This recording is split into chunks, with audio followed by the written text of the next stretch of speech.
विष्णु जी ने पहले से ही बता दिया था। और आधे दानव तो ऐसे ही केवल विष से ही मर गए, अब बचे आधे, अब बचे आधे। फिर से प्रारंभ हुआ, मंथन प्रारंभ हुआ, समुद्र मंथन प्रारंभ हुआ। फिर मंथन चालू हुआ, मंथन हो रहा है, धीरे धीरे चालू है, मंथन किया जा रहा है, मंथन चालू है। फिर विष, हलाहल विष, जिसको देखने वाला देख के ही मर जाए, उसको पीने की जरूरत नहीं है। वो ऐसा हलाहल विष था कि जब निकला तो सारे देवी देवता वहां पे मौजूद राक्षस सब मरने लगे। उन्होंने कहा अब कैसे समुद्र मंथन होगा, बंद करो समुद्र मंथन, अपनी अपनी जान बचाओ, जब हम रहेंगे तब समुद्र मंथन होगा, चलो यहां से, पहले अपनी जान बचाओ, समुद्र मंथन बाद में होगा। सब वहां से आते हैं, नारायण भगवान के पास आते हैं, विष्णु भगवान से कहते हैं प्रभु रक्षा करें, हमारे रक्षा करें, हे गोविंद हमारी रक्षा करें, गोविंद हमारी रक्षा करें।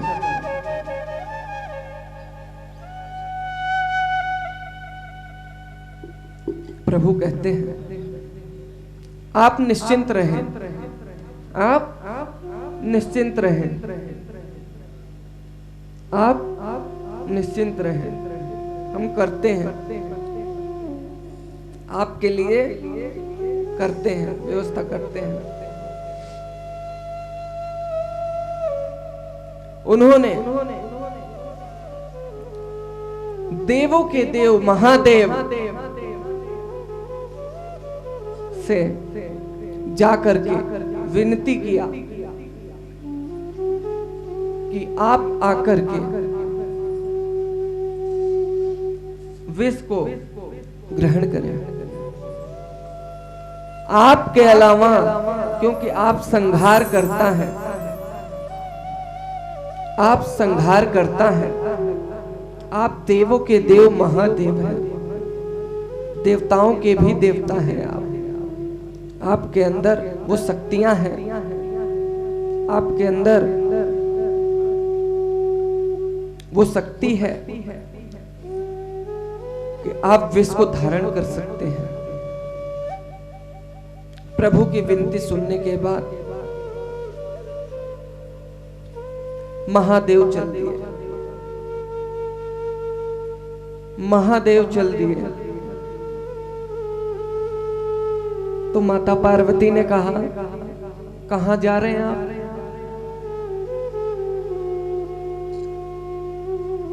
अब आप पूछती नहीं हैं अपने पति परमेश्वर से या आप कहां जा रहे हैं, कहां नहीं जा रहे हैं? मैया, जब नहीं पता होता है आपको कि आपके पति कहां जा रहे होते हैं तो आप पूछेंगी नहीं? पूछेंगी ना? तो वैसे माता भी पूछती हैं, माता भी कहती हैं कि आप कहां जा रहे हैं? प्रभु कहते हैं, महादेव कहते हैं समुद्र से विष निकला है, उसे पीने जा रहे हैं। समुद्र से विष निकला है, उसे ग्रहण करने जा रहे हैं। तो मैया ने कहा क्या बात है, क्या देवताओं की बात है, सब ने बढ़िया बढ़िया चीज ले ली, आपको विष दे रहे हैं। अगर आपको कुछ हो जाएगा तो फिर मैं क्या करूंगी, मैं कैसे रहूंगी? अगर आपको कुछ हो जाए, आप विष धारण करोगे, विष अपने गले के अंदर लोगे। अगर आपको कुछ हो गया तो मैं कैसे रहूंगी? अच्छा ये बताइए, मैं कहाँ रहती हूँ? मैं कहाँ रहती हूँ? आपके पास कहाँ रहती हूँ? आप कहते हैं कि आप हमसे बहुत प्रेम करते हैं, आप बताइए मैं कहाँ रहती हूँ? तो महादेव ने कहा, हमारे हृदय में। कहाँ? हमारे हृदय में, हमारे दिल में रहती हैं आप हमारे हृदय में रहती हैं। ठीक, मैं आपके हृदय में रहती हूँ। अगर मैं आपके हृदय में रहूंगी तब तो मैं भी मर जाऊंगी। आप पिएंगे, आपके साथ मैं भी मर जाऊंगी। बताइए, ये ठीक नहीं है, ये ठीक नहीं है। उन्होंने कहा, जग कल्याण के लिए ये करना होगा। माता ने कहा, ठीक है। आपने कहा, ठीक है। महादेव ने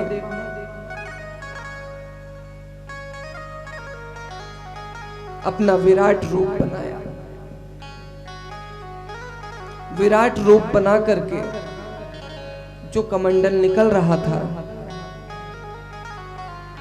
निकला हुआ था उस सागर से, उस समुद्र से, उसको लेकर के भगवान सच्चिदानंद का नाम लिया और मानो जैसे अमृत पी रहे हो। मैया, जैसे हम आप जल ग्रहण करते हैं, वैसे महादेव ने विष को ग्रहण किया। महादेव जब विष पी रहे थे, जब विष ग्रहण कर रहे थे, उस हलाहल विष को जब ग्रहण कर रहे थे, तो माता भ्रामरी का रूप धारण कर लिया। माता ने भ्रामरी देवी का रूप धारण किया। माता भ्रामरी देवी का रूप धारण करके उनके कंठ पे बैठ गई। माता भ्रामरी देवी का रूप धारण करके अपना हाथ लगा दिया कि अब इससे नीचे नहीं जाने दूंगी, इससे नीचे जाने नहीं दूंगी। आप हलाहल नहीं, बड़े से बड़ा विष पीजिए, इससे नीचे जाएगा ही नहीं। उन्होंने छू दिया केवल। मैया, उन्होंने छुआ और विष कंठ में रुक गया। उसी दिन से प्रभु का नाम नीलकंठ हो गया। उसी दिन से प्रभु का नाम, देवाधिदेव महादेव का नाम नीलकंठ पड़ा। बोलिए नीलकंठ भगवान की जय हो। तो मैया,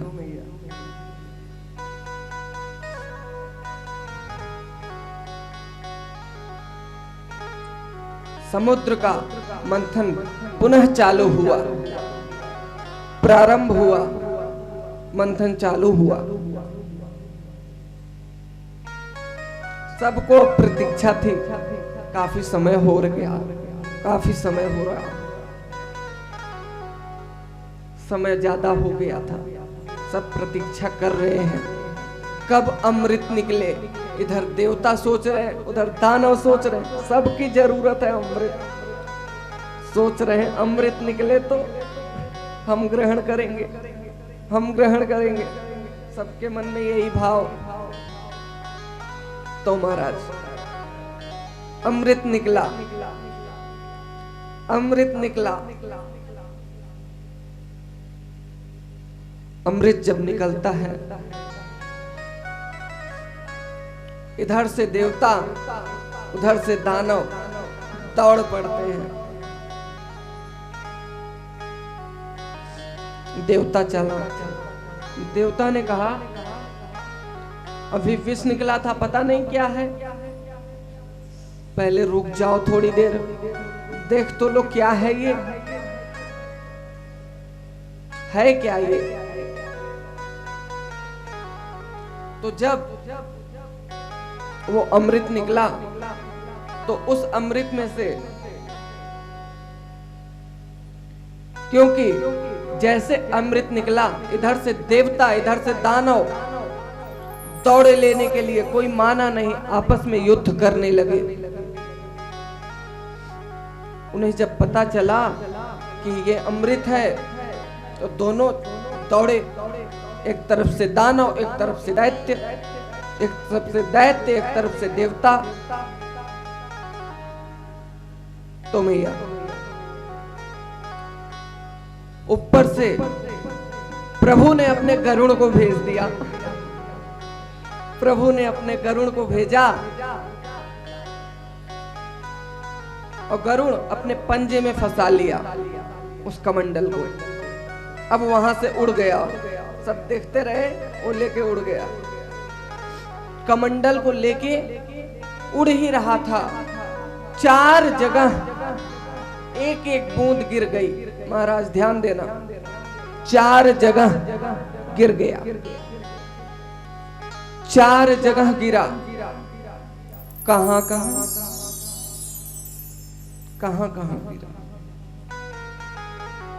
हरिद्वार,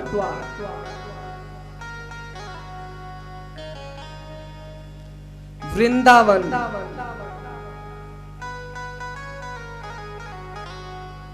प्रयागराज,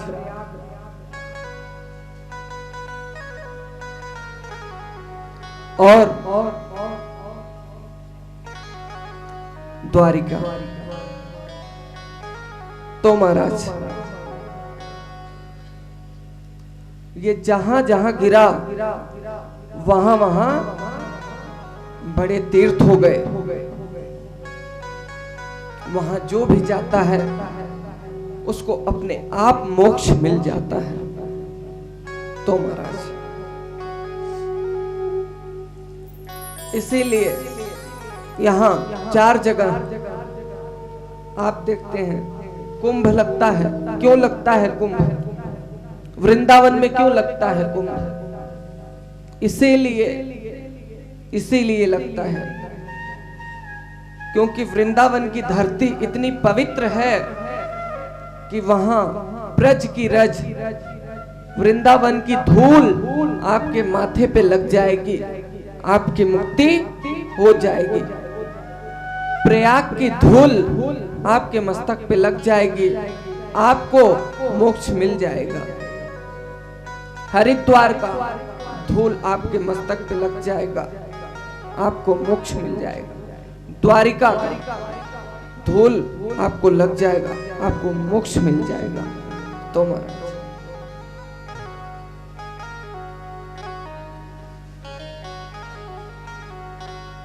तो मैया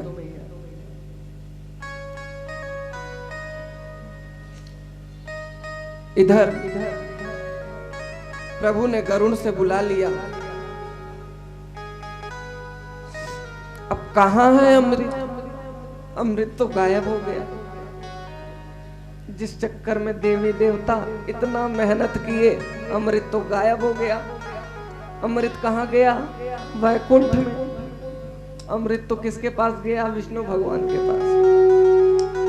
विष्णु भगवान हाथ में लिए हुए हैं।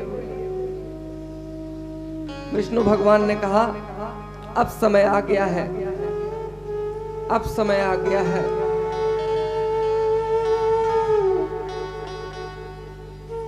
विष्णु भगवान ने महादेवी से शिक्षा प्राप्त की थी। किस चीज की मैया? महाराज किस चीज की? नित्य करने की, नित्य करने की। क्योंकि अब उनको मोहिनी रूप धारण करना होगा। अब उनको मोहिनी रूप धारण करना होगा।